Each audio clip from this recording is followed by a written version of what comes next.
You've clicked on Behind the Buzz, a Public Fit's occasional podcast scrutinizing the myriad details that made up the production of some of our most popular past shows. I'm Joe Kucan, producing director here at APF, joined by artistic director Anne-Marie Pereth.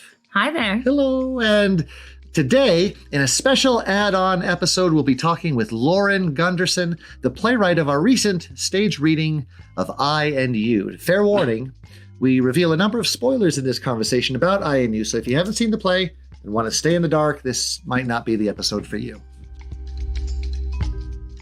So, Lauren Gunderson is a playwright, screenwriter, and short story author from Atlanta, Georgia. She received her BA in English/creative writing from Emory University and her MFA in dramatic writing from the NYU Tisch School of the Arts, where she was also a Reynolds Fellow in social entrepreneurship. Awards include the 2016 Lanford Wilson Award from the Dramatists Guild, the 2016 Otis Guernsey Award for Emerging Writers, the Barilla Kerr Award for American Theater, the Eric Bentley New Play Award, the Global Age Project, the Essential Theater Prize. The list goes on and on. I and You received the 2014 Steinberg ATCA New Play Award and was a finalist for the Susan Smith Blackburn and John Gassner Award. Lauren speaks frequently to myriad groups on the intersection of science and theater, is quite outspoken on the importance of arts activism, and writes for the Huffington Post, the Wall Street Journal, and most importantly these days, she tweets at Lala Tells a Story. Her plays include The Amazing Adventures of Dr. Wonderful and Her Dog, Toil and Trouble, Exit, Pursued by Bear, I and You, The Revolutionists, and again, that list goes on and on and on. Finally, Lauren was recognized by American Theater as the most produced living playwright in America for 2 seasons in a row, 2018, 2019, second only to Dead White Guy, William Shakespeare. We are so thrilled today to be talking to her. Hello, Lauren. Did I get any of that wrong? That was mostly right? You know, mostly. Good. We'll take the amendment later. Yeah, well, I'm going to have to re-record that, Perfect. I'm sure, 2 or 3 times. Great. Thank you for joining us. You either have nothing better to do or you really enjoy talking about theater. I really enjoy talking about theater, and I'm really honored to be here. Thank you for all you do and all the shows you lift up, and it's really great to be here. Well, thanks for saying that. You know, I want to jump right in because in that long list of stuff that I've read, and the long list of stuff that I've read about you, now nowhere did I see any sort of I don't want this to sound insulting, but any sort of educational background in science from you. You've spent a lot of time in the arts. So I'm really curious about your interest in that connection, the connection with, well, when I look at the list of your plays, it's really the marriage of theater and everything. But there's a lot of marriage of theater and science. Yeah. Where did that come from? I mean, you know, I've been writing about science since my very first plays. I think it's because I knew I wanted to write very early. I was a young kid and knew I see the power of this, and I love the feeling of this and the kind of puzzle solving part of writing and the like empathy gym of writing. I just love it. But the question is, well, all right, 17-year-old girl, what are you going to write about? So my first play was about a 17-year-old girl. The second play was what I loved to read about and understand, and that leaned toward the sciences, biographies, history.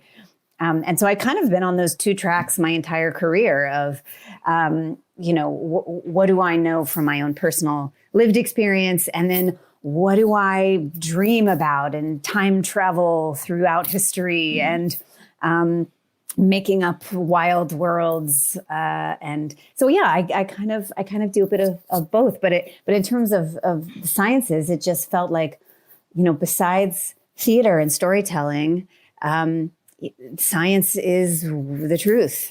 So I find the truth in both of them in different ways. And I want them to talk to each other. And I love that when you do a play about science, you get a lot of scientists in the audience. You have great talkbacks. You involve such interdisciplinary communities. And it's really, really riveting, those conversations. And I think really important.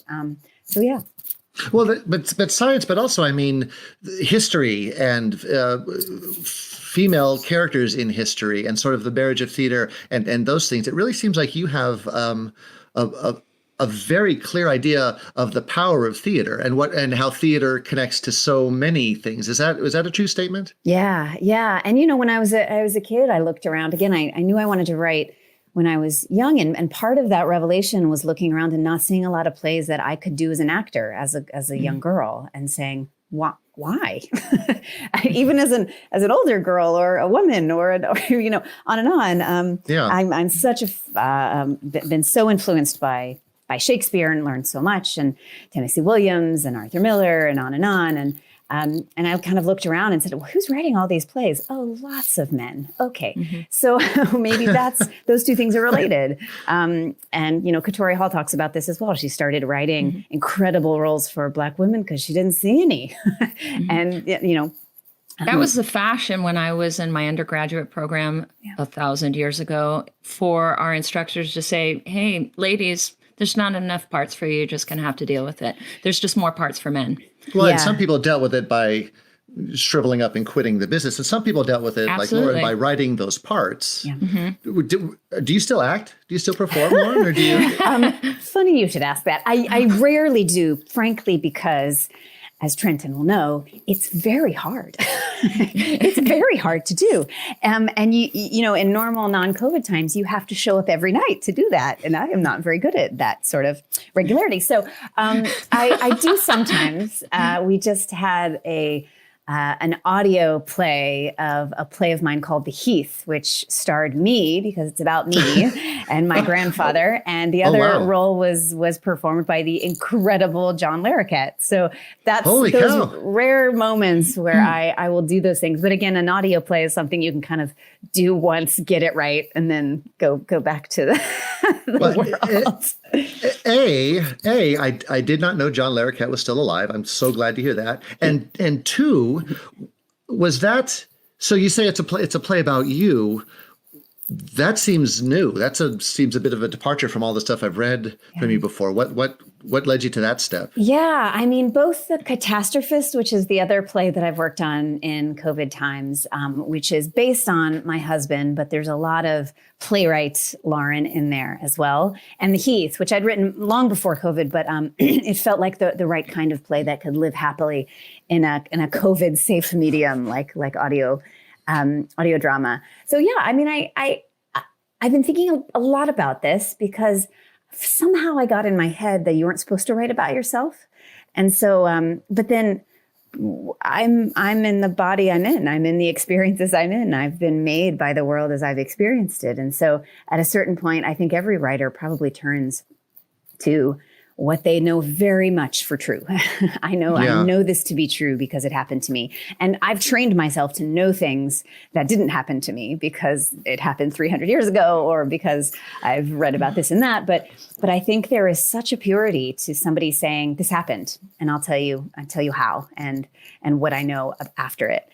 So that The Heath is about my grandfather who died of Alzheimer's. And so it's about memory and aging. And he was a kind of good South Carolina Christian man, and his granddaughter is, highfalutin Shakespeare reading, elite coastal. And how do those people talk to each other? How do you love each other when you're so different? It's seemingly. Mm-hmm. So it's about that connection and about all this. And The Catastrophist is, about my husband, who's a virologist who studies pandemics. So it's so there is a scientist in the family. Indeed, yes. He is brilliant, and this is a way to kind of talk about the moment we're in without talking about the moment we're in. So it's not about COVID, but it is about pandemics and the science behind it. I don't mean to jump away from the play right away, sure. But what are your conversations like these days as a theater writer and a virologist during the pandemic. What must those conversations be like? Yeah, I mean, they change every day as the world does. I mean, I remember him waking up in January of 2020 and every day and going, oh, this is not going to be good. And I was like, oh, what? What are you even talking about? We'll be fine. More people die from the flu. Yeah. And then, I mean, I have never seen him react to any news like that. And so it kind of, put the hairs up on the back of my neck. And this is January, February. Well, it's in the title of that play, The Catastrophist, because that sounds like an alarming warnings. Indeed. And it is that thing that's kind of his job, is to think of catastrophes. And what an odd and harrowing job for that to be what you choose to do, is to focus on, okay, what's the worst thing that could happen? Let's talk about that. Can I say too, I love the note, because there's so many historically prominent figures and characters in some of your past plays. And some fictional ones too. The Taming with I'm sorry, I've forgotten the name, but there's you have something with the witches from Macbeth. Yes, that's Toil and Trouble. Toil and Trouble. Yeah, Book of Will, about Shakespeare's colleagues and friends. But then also the revolutionists and Amelia defends her life tonight. But you've added yourself to that roster. You've joined those prominent historical women in this play you've written about yourself. Was that intentional? Not in the way that you said it, which makes it sound very grand.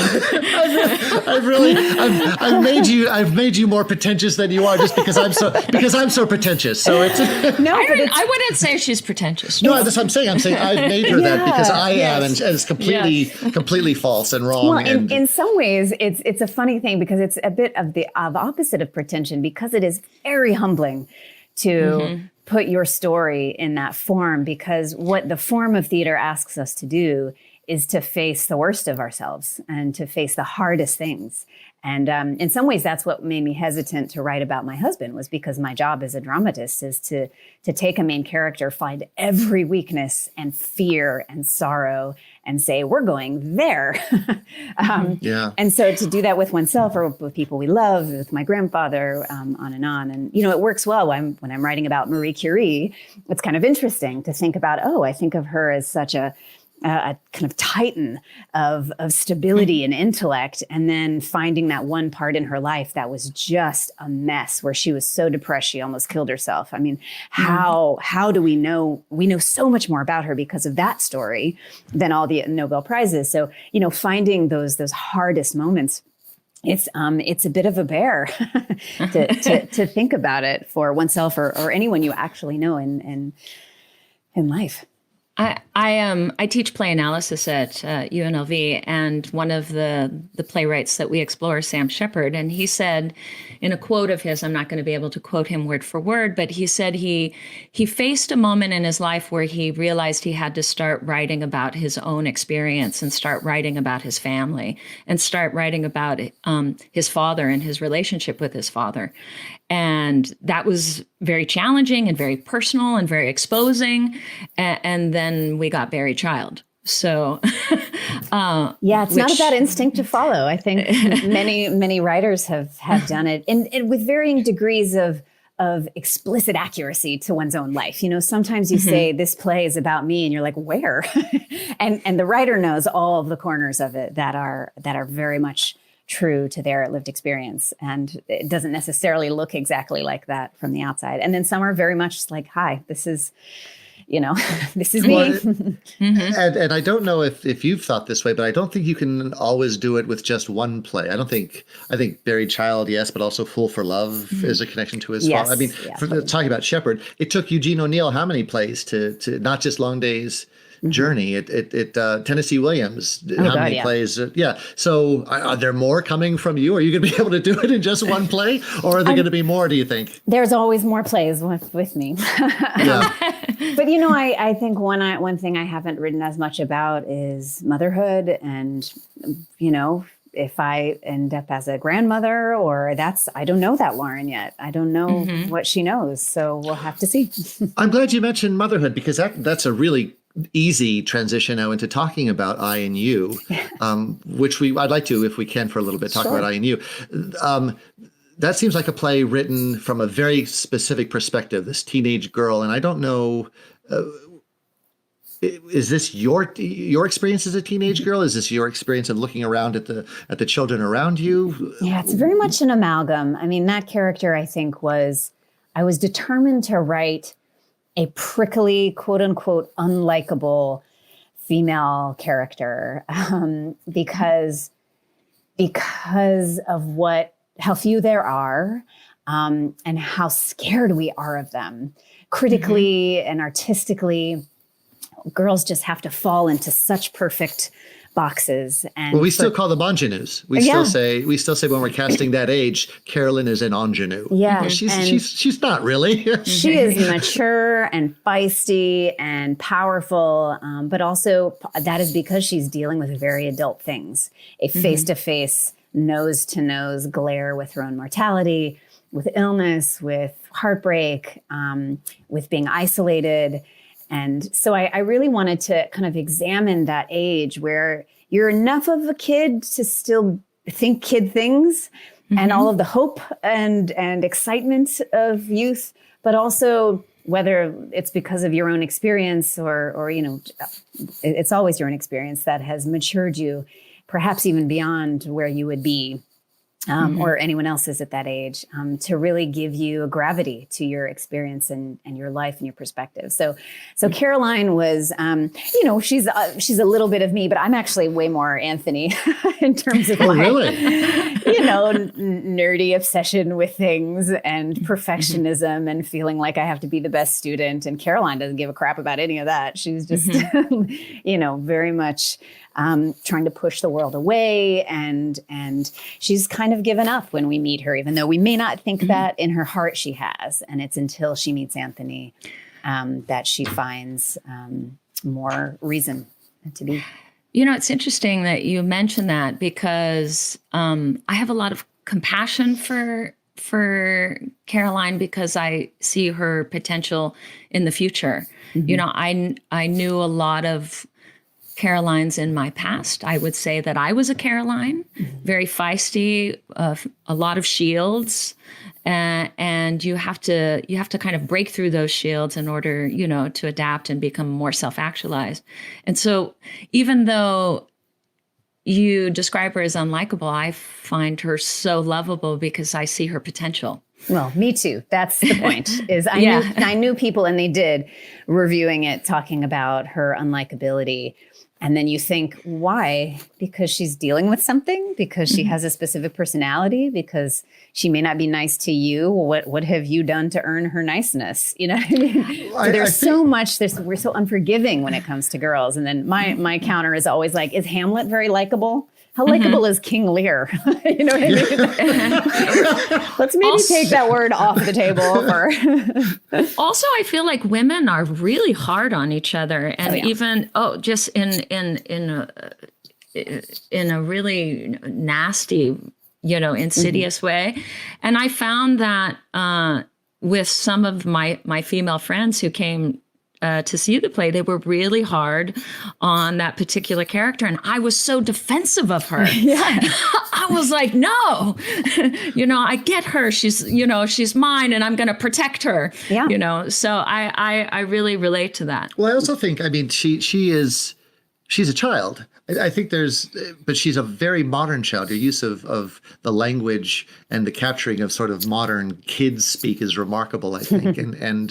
But she is a young person today, and I think a lot of those people who may find her unlikable just don't like children or don't like those those kids today, get off my lawn sort of attitude. Also, you just have to sit back and wait because once you get to the third act and she gets in front of the camera and starts reciting her presentation from her class project, she's got the whole audience in tears, and she's so lovable and so insightful. So you just have to sit back and wait. Yeah. Is that is her condition, her medical condition, something familiar to you, or is that no? I mean, the play kind of ended up also being about three people who I knew in high school who died very young. Some who knew they were going to, and some didn't. And the suddenness of it or the longevity of a diagnosis, it's profound to think about that. So the play is dedicated. The names at the beginning are dedicated to three folks who I knew and who their lives were very powerful to me, but their deaths were certainly. There's no real word for that kind of loss. And I wanted to really explore what it would be like to be in the body of being that youth, a youth deterred, so that's part of Caroline's aggression, right? Comes from, she feels like the world is after her. Like there is no hope. There's no reason to be excited about literally anything on earth. And what must it be like to be in that space? So anybody who kind of says like, well, she has a bad attitude. And I was like, yeah, she also has a terminal diagnosis. So like, maybe a little empathy just to figure out like, let's meet her where she is. Yeah. So yeah, but she is, to your point, I find her courageous and brave and fascinating. And the truth is, like a lot of prickly people, she really wants love. She wants to be known, but she's afraid of it. And what the thing that happens to her is the entrance of a smart, vulnerable, warm, and inviting human, who isn't supposed to be there, who she doesn't know, she doesn't think she has anything in common with. And he brings out in her, through contrast of their personalities and what they're about, a way to know herself and to be vulnerable. So really the journey of the play is from a girl who you do not think will let you even an inch near her true heart to a person who says, I know myself and I want you to know me too, which that's kind of the simplest journey of life, right? Well, and you've brought up Anthony now, the second character in the play, and I should point out to people who can't see us that we're all on a sort of a Zoom call, and part of this call is Trenton Miles Carson, and Trenton actually played Anthony in our stage reading of INU. He was brilliant and charismatic, and you can kind of see, Lauren, I'm sure you can understand just how beautiful a man he is. Look at that face. Look at that guy. Anyways, but you've mentioned Anthony, and I wanted to ask a little bit about that character and your perspective of that character, because you've created, I don't know whether you realize this or not, I'm sure you do, you've created a real challenge for a director and actor in that character, because he is neither of this world, he is both of this world and not of this world. He is a metaphysical character, but he is also representative of a kid that she probably kind of knows from school. But the reality of the character, and anyone who's listening to this podcast should just accept the spoilers that are to come. You've created a character that at the end we find is, well, that's my question. What is he? He's certainly not all in her imagination. It's certainly not all in her head. The dichotomy between an imaginary vision and a sort of metaphysical spirit attending her. Where do you find Anthony fitting into that weird sliding scale? Yeah. Does that make sense when I say that you've created a challenge for the director and actor? And at a certain point, I just say he's a boy. He's absolutely right in front of you. There's nothing about him that is not there, present, real, material, in her room. Because if you do, you can unravel the play before it's ready to be unraveled. So Yeah, you don't want to hand him props and have them fall through his hand and God, he's a ghost. No. And I think I usually abhor vague endings of plays. But in this one, I'm fine if you don't quite know if Caroline invented him, made up a story that would be helpful for her, if he is absolutely real, if he is angelic, if he is metaphysical. But what I know is when we meet him, he is real and full of heart and complexity and humanity. And it is through that we know the truth, which is that. So in my mind, he is a real person that we come to know. They are bonded in a specific way by the end. So as a playwright, you're comfortable leaving those decisions up to the actor and director? Because I know a lot of playwrights that are very sort of adamant about what this should be and who this person is and but you seem very comfortable with the idea that those are decisions that can be made by others. What I am comfortable with is a bit of ambiguity at the end of specificity, but I think the playing and the reality, the experience of the audience should be, this is a man. This is a young man who's in front of us, fully alive, fully complex. And then, at the end, if it's a spoiler, we can be a spoiler. The truth is that Caroline is now hosting his organ. He saved her life, not intentionally, of course, but with his tragedy, that he is a part of her story now. And so all of this is one big metaphor basically for transplant surgery. And the idea that when he enters the room, it is as though the organ is entering her body. And all of the times that he wants to leave or she kicks him out are moments that perhaps if this were a medical drama, it would be like, beep, beep, beep, beep, beep, oh no, we're losing her, rejecting the organ or whatever. She's rejecting the organ. It's one big metaphor, really. And so at the end, the most important part of the play is the hug at the end. So it's not a line, it's not anything we've heard. It is just the two of them in the fiercest, most honest, most urgent hug that they don't want to get out of until the play kind of basically says, you have to go now.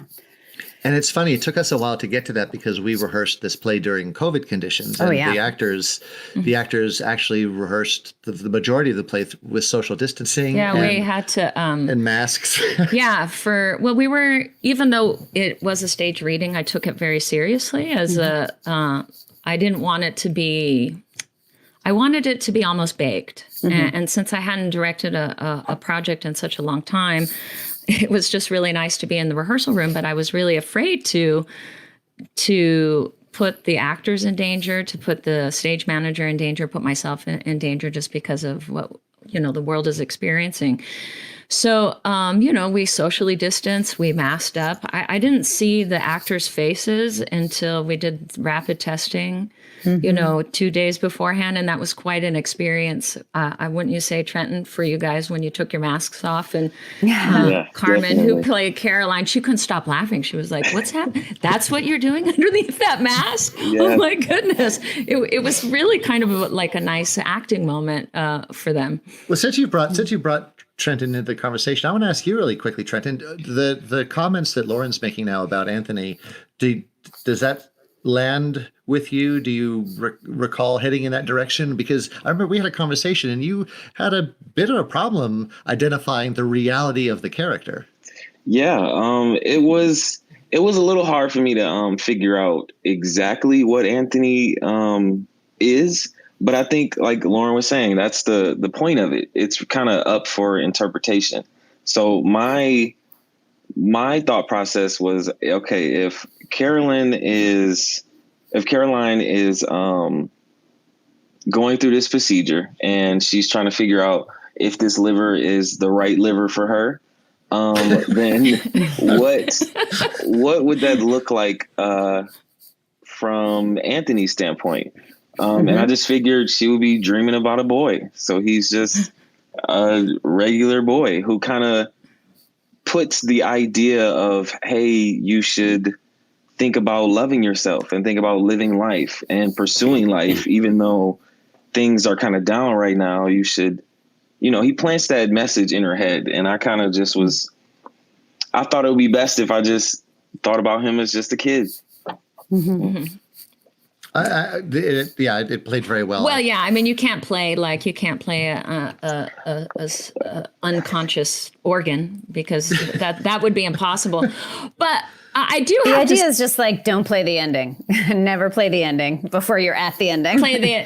Because you don't want it. It's such a great reveal, Exactly. Yeah. But I do love that there are these little tiny breadcrumbs in your play. Like she can't transmit things through social media, and the mother never shows up, and there's all these little tiny hints to the ending that are so subtle that could mean multiple things that the audience would never guess, that it's really a play about a young person accepting an organ. But I loved those moments. And so we did have conversations in table work and in rehearsal about, well, what is this character and how do we make him immediate? And so, yes, we played it as if it was a budding love story. And who doesn't love a love story? And in some ways, the play could be complete, even if you didn't get to the last 8 minutes of the play. You could cut it off. I'll see you tomorrow. Great. We finished our project. Oh, nice. Yeah. What a great little play. And then the last 8 minutes could have, so I really wanted it to be a complete thing. It would be a very different kind of, satisfaction, that kind of hyper realism. And then, of course, because I can't help myself, it's like, no, let's maybe not do that at the end. But I wanted it to be a complete thing before the rest of it, so that it's kind of like two plays happening at once. Also, that's really fresh and new. There are a lot of young people's stories about love, but not about this, not about what you chose to write about. So that was also that was one of the things I really loved about the play. Well, I'm curious about the introduction of Walt Whitman to all this, because you've just talked about stories about young love. And I don't think of Walt Whitman when I think of young love. I know when I was taught Whitman in school, he was sort of a jumping off point as sort of a manual of how to live. And as a 16-year-old kid in school, I thought this old, and they showed you saw the picture on the back of the book, the guy with the beard that came down to his sternum, and he just sits there with the long, Gandalf pipe. And I just thought that this guy is going to teach me. This is the jumping off point of how to live. What's your connection to Whitman, and why Whitman for this one? I mean, he's so American. He is so that is true. Yeah, wild. It's one of those plays. Everything's play to me. It's one of those works where you are taught it kind of like the Glass Menagerie, honestly. You're taught that play, and it's a standard, and you do it, and you know the things you're supposed to think about it, and you know all of the reasons it's good. But if you break it down and just look at the opening monologue, Tom's opening monologue and closing monologue, there is some radical poetry there. It is spine-tingling what it's able to do. And if we take it out of it's a classic, and therefore we already know all the things about it, you got to meet it where it is. And I think the same is true with Whitman on a grander scale, because his writing is just untethered. It is wild and full of motion, and it's like super queer, and it's radical. And, so when I read it the first time, kind of actually trying to get myself to not do the assignment of reading it, but just go like, what is this? Like, and to realize people didn't write like that in a published way before him. They didn't exist. It was a poem is something with form and with boundary. And he was like, why? No, it's not. And I just love, to me, that felt like something Caroline could understand.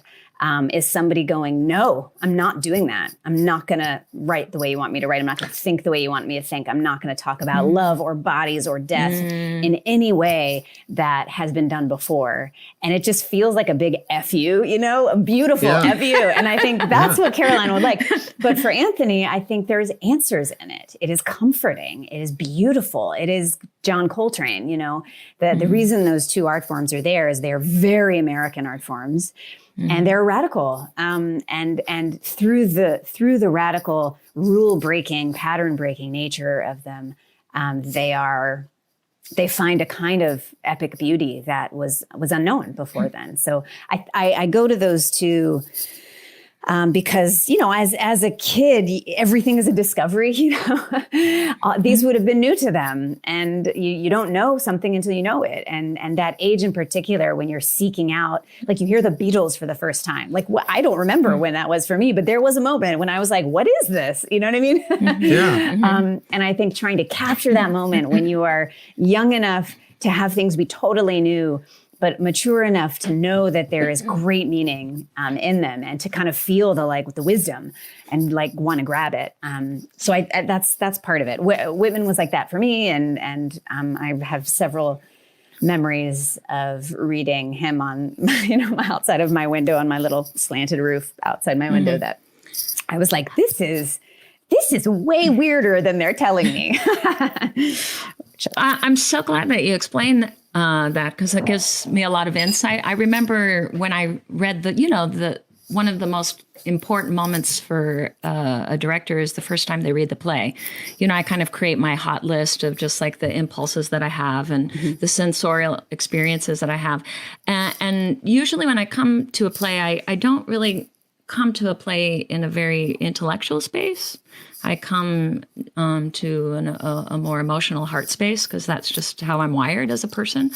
So when I got to the presentation with Caroline, I got really emotional, and then I finished the play, and then Joe was in the room, and then I'm like crying and like reading him and trying to explain like what just happened, and he's like, "What's going on?" I'm like, "You don't understand."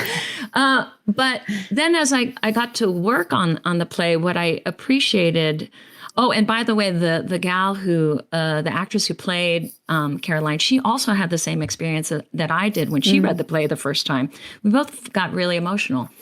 So then in rehearsal, when we were exploring it, what it was for me was a collision of disciplines. Like, here you have like this literary idea, this music idea, this play about a medical condition, this play about life and death, like all coming together in like a perfect storm in this play about love and in that moment.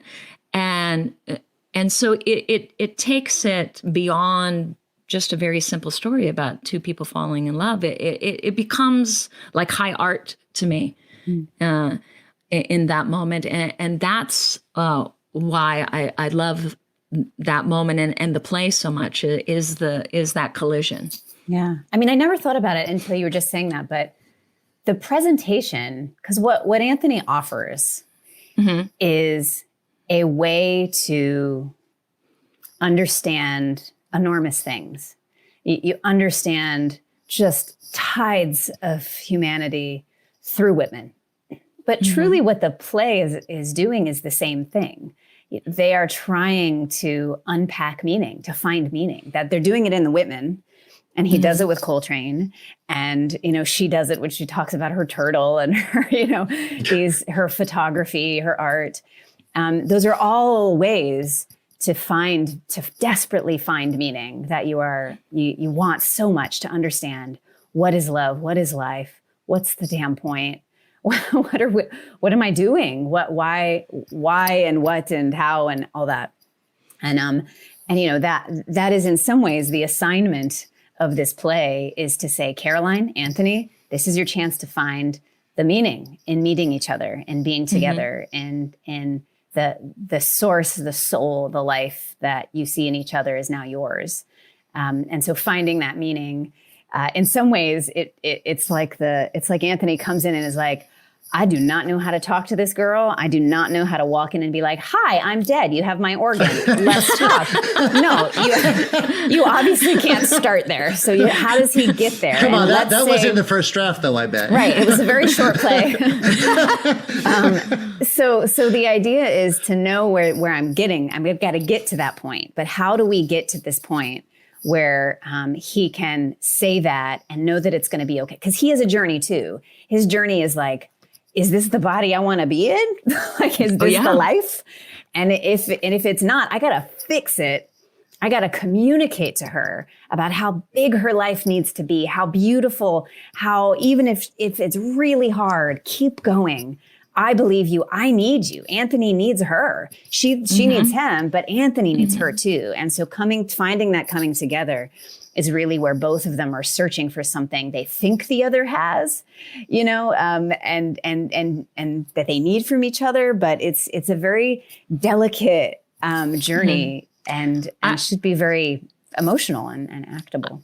I love how you also bring up the fact that Anthony too could opt out at any moment. Right? Oh yeah, totally. So that makes it not worth more it. dangerous. Yeah. That's a really interesting idea that his goal is to make hers a life worth saving. Oh yeah, because he's going to be on the ride with her. So is he going to be on the ride with somebody who's a total bummer and hates everything and does not want to participate in the world and is depressed? No. He wants to be like, I have dreams and they were cut short. So you got to have those dreams now. You know what I mean? So the idea that they really do need each other, that's the only way the play works. Otherwise, it's so lopsided in terms of what she wants and needs. He is asking something of her. He's working on her the whole time. And of course, he knows what she doesn't, but that's what makes it kind of interesting. And in some ways, one of my favorite notes to offer for those doing productions is they should be acutely aware of exactly where the other person is in the room the entire time. There is not a moment that Anthony doesn't know exactly how far away she is from him and her to and he to her. And they should constantly be stealing glances, trying to figure out, who is this person? What do they want? What do they really want? What are they hiding? Was that the truth? It wasn't the truth. I mean, it's got to be like the most vigilant acting, and that doesn't have anything to do with the words you're saying, right? It's just constantly figuring out, like vigilance. And I think that makes the play dangerous and on the edge and full of things that maybe have nothing to do with what they're talking about. Cookies and fries and school and cats and stuff, but like what they're really talking about is, I need to know exactly who you are. And I don't want to break anything because I'm afraid if I just ask you that, you're going to kick me out and I'm done. Or she's going to be like, whatever. So I think it offers, on the surface, it can be like, oh, what a cute little love story about teenagers. But what it can be is a real masterclass in acting of all the subtleties, all the corners of acting. Like when it's a roller coaster, it should be a hard play to do, to sustain the energy to do, because there's not a moment when you get to relax. Right? Because if you're not relaxing, you're either in this tense, like, I'm talking about a thing, but I'm talking about 12 things at once, or you're like bawling on the floor or having a panic attack, so it's actually quite an ask for actors, which I think I can tell the plays where they just thought, oh, what a walk in the park. People are going to love it. It's cute. And then the people that get it, and you can see like, oh, wow, that's a very intense night of theater. Was that your experience with Carmen, Trenton? Did you have that level of sort of suspicious connection? Yes, suspicious. Yes, this was definitely one of the more difficult plays that I've been a part in, and you did the flick. Exactly. Yes, the flick is 6.5 hours long. Yeah, but I mean, with this, it's just like Lauren was saying. It's just about understanding what these characters want and what these characters need. And I would love to do this play again as an actual production, because I don't know if you know, Lauren, but we were holding our scripts on stage the entire time. So technically it was a reading, but the effort and the time that we put into it, it definitely felt like a production.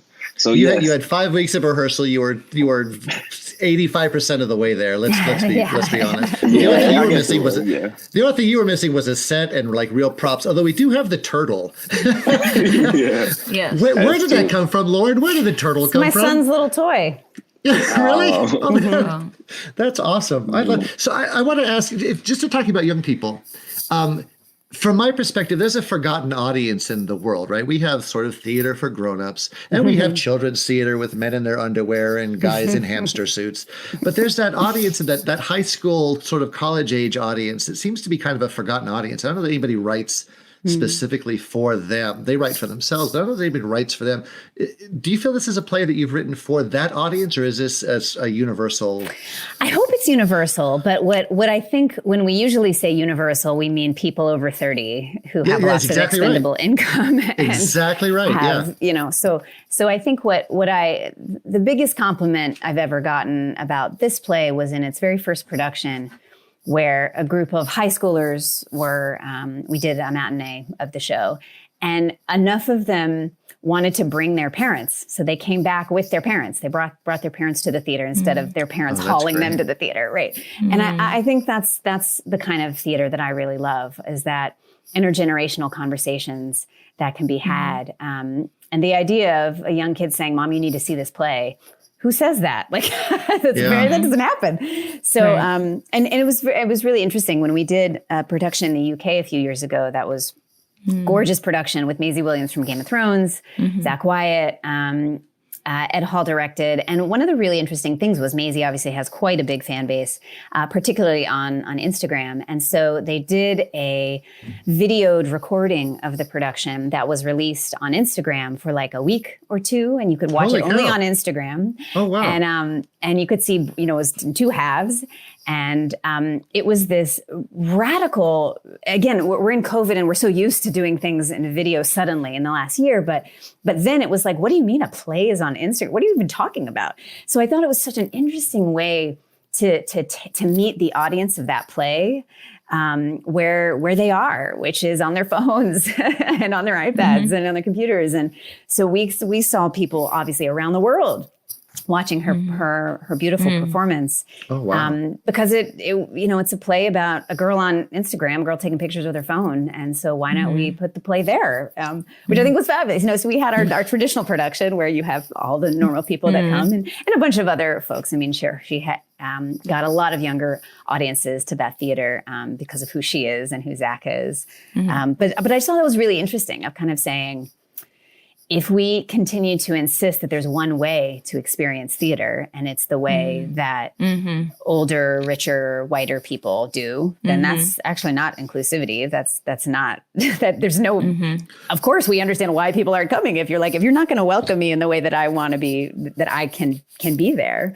Okay. Well, this is the perfect transition. This brings me to sort of my last subject, and you've been so generous with your time. Thank you so much. I hope you can give me just another 5 minutes or so, of course, because I really want to ask you about something that this touches on. Exactly what you're talking about is your contention, and I've done a little bit of research on you, is your contention of the true and honest ability of theater to make permanent change in the world. But you can't do that if you're appealing to just the sort of narrow slice of audience that you're discussing. So how does one do that? And is art and theater, is it inherently radical? And how do we keep that if we're appealing to this sliver of audience that you've just so accurately described? Well, I'd love to hear what you would say and what Trenton would say, but I can offer, I've done a lot of thinking about this. And part of it is to listen to the people who aren't coming.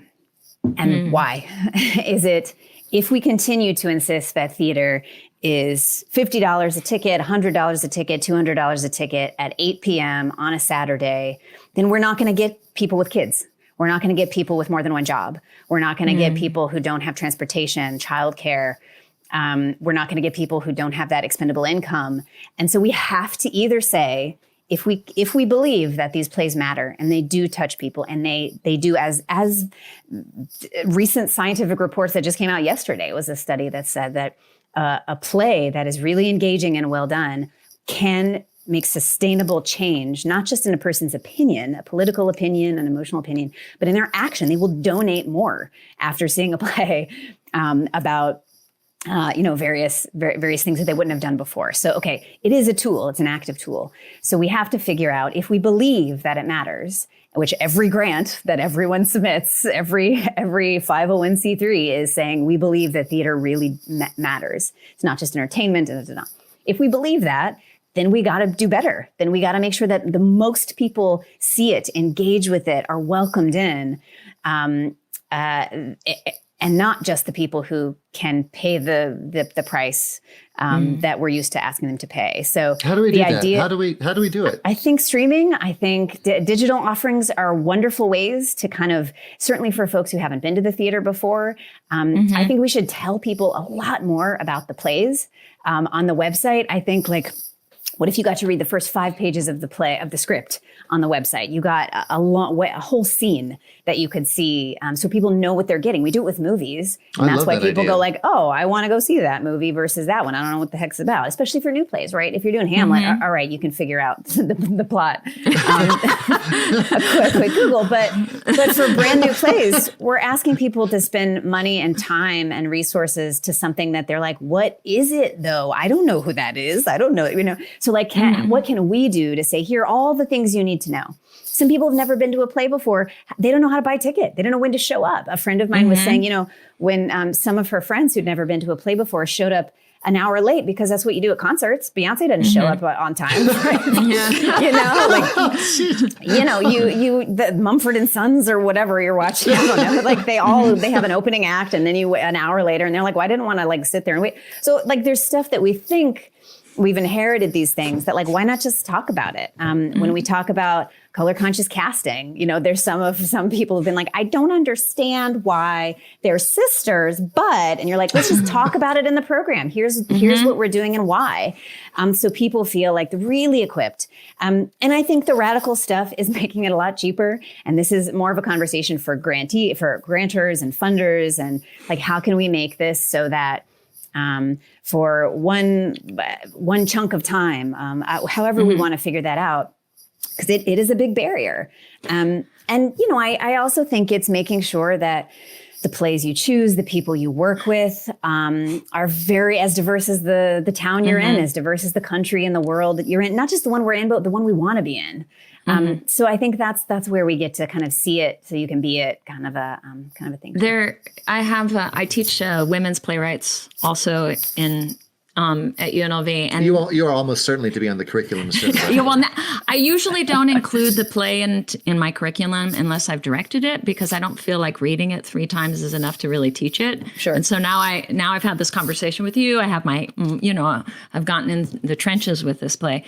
But there was a perception in my class with a young Black man. He thought that there was no representation for him in plays, and we showed Pipeline by Dominique Morisseau, and he was like, wow, there's a play about me.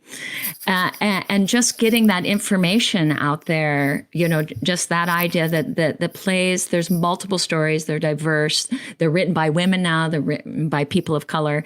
That is new to the last actually 10 years. The truth is they've been there for a long time. And so talking about why is it new? It's because the power dynamics are new. It's because artistic directors have been white men for a long, long, long time. Yep. That's true. And now we get to say, let's talk about Lorraine Hansberry. Lorraine Hansberry, that's a 50-year-old play and one of the greatest plays in the American theater. So, how can we kind of say, as a way to continue to challenge those biases. And I think one of the greatest things during this last year, which is a hard 12 months to say anything great about, but has been for theater, has been the emergence of this incredible organization, the We See You White American Theater, who has called out very specifically in excruciating detail, necessary detail, everything about theater and theater going, theater producing,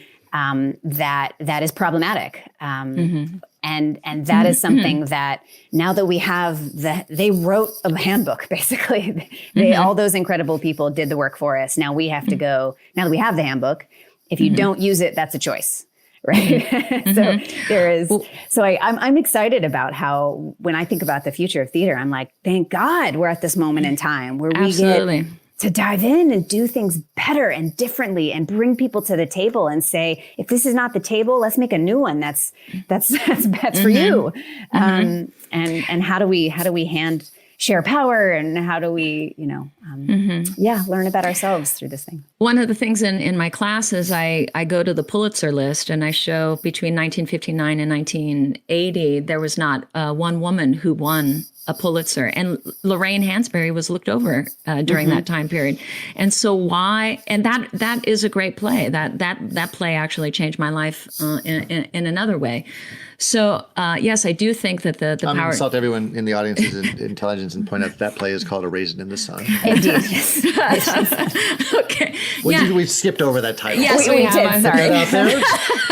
No, I'm sorry. I'll sit back. Carry on. No. So yes, I do agree that the power dynamics have changed, and I'm excited about them, and I'm also appreciative of your comment and how is it that we reach people. And the thing that really stuck with me that you just said was we have to ask people what they're interested in. We're just making the assumptions that they would be interested in a thing that we're interested in. Right. And right, because we love it, we're like, oh, they're going to love it too once they see it. But that's not an empathetic approach. We have to really ask people, well, what is it that excites you about story? I think the quote I'm going to take away from all of this is talk to the people that aren't there. Yeah. Talk to the people that aren't coming, I think, is a pretty smart way to think about it moving forward. Yeah. So you're optimistic about the future of theater. Maybe it's because your snacks are terrible. Maybe because the wine is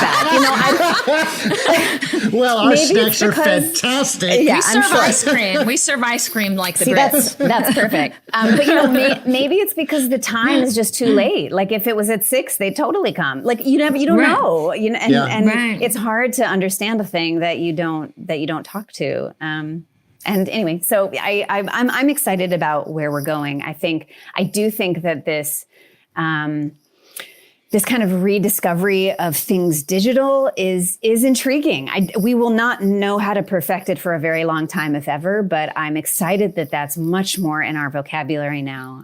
Are you writing for the venue? Are you writing for that genre? Yeah. I mean, the Catastrophist was a totally digital play, and that's what you said. Yeah. Mm-hmm. And audio plays. I was lucky to do an audio play. The Half-Life of Marie Curie was an audio play commissioned by Audible because they had started this whole new project where this is before COVID, that they were like, let's bring the radio drama back. It was a big deal in the UK and continues to be, but the US was like, what do you mean? So they commissioned all these new plays.